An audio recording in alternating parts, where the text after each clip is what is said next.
Tennis কোর্টে গিয়ে অসুস্থ হয়ে পড়ল রাহি। জেদ ভুলে রাহিকে ভালোবেসে কাছে টেনে নিল রাহুল। হ্যাঁ বন্ধুরা, আমরা এমনটাই দেখতে পাবো শুধু তোমারই জন্য ধারাবাহিকের আগামী পর্বগুলোতে। রাহুলের মায়ের বলা কথাগুলোতে হ্যারির খুব কষ্ট হয়। হ্যারি রাহিকে কিছুই বলে না, তবে রাহি বুঝতে পারে হ্যারির কিছু তো একটা হয়েছে।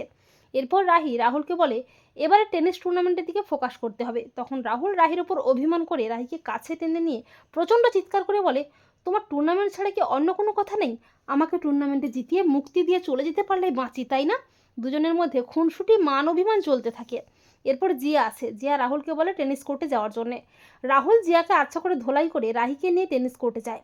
রাহি রাহুলের বল ফিট করে দেওয়ার জন্য কিছু ছেলেদের ফিট করে রাখে, কিন্তু রাহুল জেদ করে রাহিকেই বলে তার সাথে খেলতে, বল ফিট করতে। রাহুল জেদ করে রাহির উপর অভিমান করে প্র্যাকটিস করতেই থাকে। রাহুলের সাথে আর পেরে ওঠে না রাহি।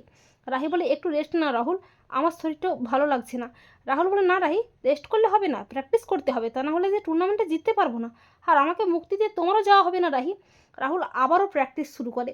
রাহি বলে রাহুল রাহুল আমি আর পারছি না রাহুল। রাহুল বলে পারছি না বললে কী করে হবে রাহি, পারতে তো তোমাকে হবেই। এরপর হঠাৎই রাহির শরীরটা ভীষণ অসুস্থ হয়ে পড়ে। রাহি জ্ঞান হারিয়ে ফেলে।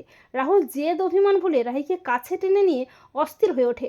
রাহুল রাহির চোখে মুখে জলের ছিটে দিয়ে বলে, রাহি চোখ খোলো, রাহির চোখ খোলো, আমি জেদ করে তোমাকে কষ্ট দিয়ে ফেলেছি, আমার ভুল হয়ে গেছে, রাহি চোখ খোলো, রাহি চোখ খোলো, আমি তোমাকে আর কষ্ট দেবো না।